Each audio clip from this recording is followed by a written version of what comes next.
好，第一樣嘢啊，以色列咧考古發現咧大衛同埋所羅門嗰啲嘅遺跡啊。OK， 嗱而家你見到呢幅相嘅就係以色列一個考古學家叫做伊拉什麥沙啊，呢個女仔嘅，咁佢爸爸係考古學家，跟佢爸爸學嘢，咁佢爸爸而家已經離開世界啦，而家佢個女一直做考古學。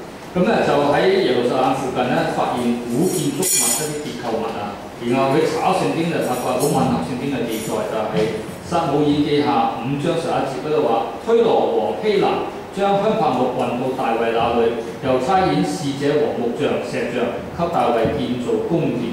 所以佢發覺呢個嘅考古發現呢樣嘢咧，就發覺係好似推羅式嘅建築啊。因為當時大衛住嘅宮殿咧，係由推羅王咧，即係派人落嚟咧起嘅，幫佢起嘅，所以嗰個特色就似北邊嗰個推羅啊。咁經過科學嘅鑑證咧，就知道係大概1000年以前。咁1000年以前就啱就係大衛王嘅時期啊。咁裏邊就發現一啲印章啊，同埋雕刻嘅象牙器皿咧啊，咁咧就。都係大衛王嗰段時間㗎嗱，象牙器皿咧係啲好貴嘅嘢嚟㗎，所以一般咧都唔應該係普通老百姓擁有。咁大衛王住喺皇宮咧比較富貴一啲，所以咧喺嗰個考古地方發現呢啲嘢咧，就更加證明咧係即係大衛王朝嘅嘢嚟㗎嚇。咁而家所發現即係部分嘅啫啊，佢話咧仲即係都唔夠1/4啊。好啦，咁另外咧，即係喺聖殿山外邊都發現所羅門所建一啲嘢嘅遺跡啊。根據列王紀上第3章咧，就應該係所羅門起咗一個城牆咧，係將大衛城同埋佢所起嘅聖殿咧係連接起嚟嘅啊。咁裏邊都除咗啲城牆之外咧，亦都發現有陶器啊、瓦片啊。咁經過嗰個叫做 carbon dating 啊，一種考古學要用嘅一種方法，即係去驗下呢一種嘅材料係幾耐啊，就知道咧係大概係主前第10世紀嘅嘢，亦都係所羅門時代嘅嘢啊。嗱喺以色列地咧，即係考古係即係一門咧係即係一定有嘢做嘅嘢，因為以色列太多古物啦。你行去以色列嘅博物館咧，即係見到好豐富嘅嘢喺入邊。好啦，咁呢個有咩特別咧？個特別之處就係咧，原來咧喺考古學上邊咧，從來都冇發現大衛同埋所羅門入嗰個時代任何嘢，從來都冇。所以好多人就懷疑咧，究竟大衛所羅門係唔係存在啊？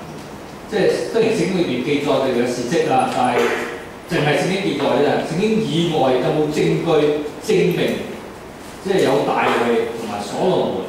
呢兩個人嘅存在啦，有冇一啲證據啦？咁考古學過去咧係揾唔到嘅時候咧，變咗有啲人就話：呢兩個都唔知係咪真啊！好啦，所以今次咧發現呢啲嘢咧，其實即係嗰個重要性就喺度，即係好重要㗎。即係咧喺考古上邊咧係轟動，好轟動嘅一件事嚟㗎。因為咧係開始有證據啦，我話開始就因為佢未掘完㗎喎，繼續發掘㗎嘛。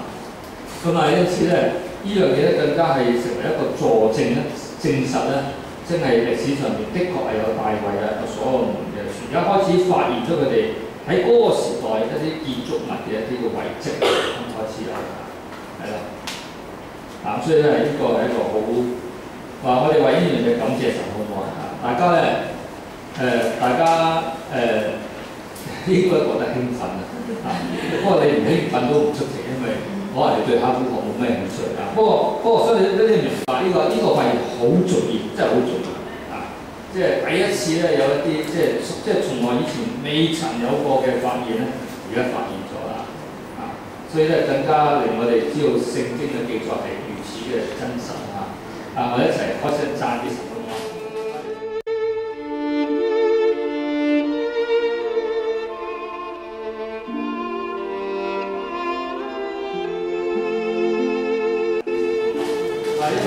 保護咗呢啲嘅物件，經過咧成3000年咁耐咧，而家終於出土啦。過往咧聖地發生咁多嘅戰爭，咁多嘅兵災，咁都冇咧將呢啲嘅嘢咧係毀壞咗，跟住保存到今日。主要係你自己親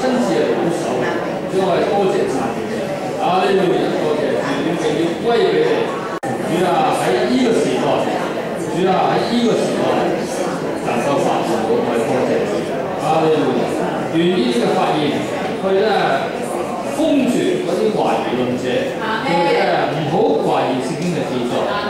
主啊，多謝你，多謝讚美你，將榮耀頌讚歸俾你。求你賜福俾呢位考古學家同埋佢嘅團隊，繼續喺嗰個地方發掘工作。佢話咧，而家發掘出嚟咧，可能1/4都唔夠，仲有好多咧仲需要發掘，所以我哋多謝你，求主你帶領保守，多謝主，榮耀頌讚歸俾你，奉耶穌名禱告。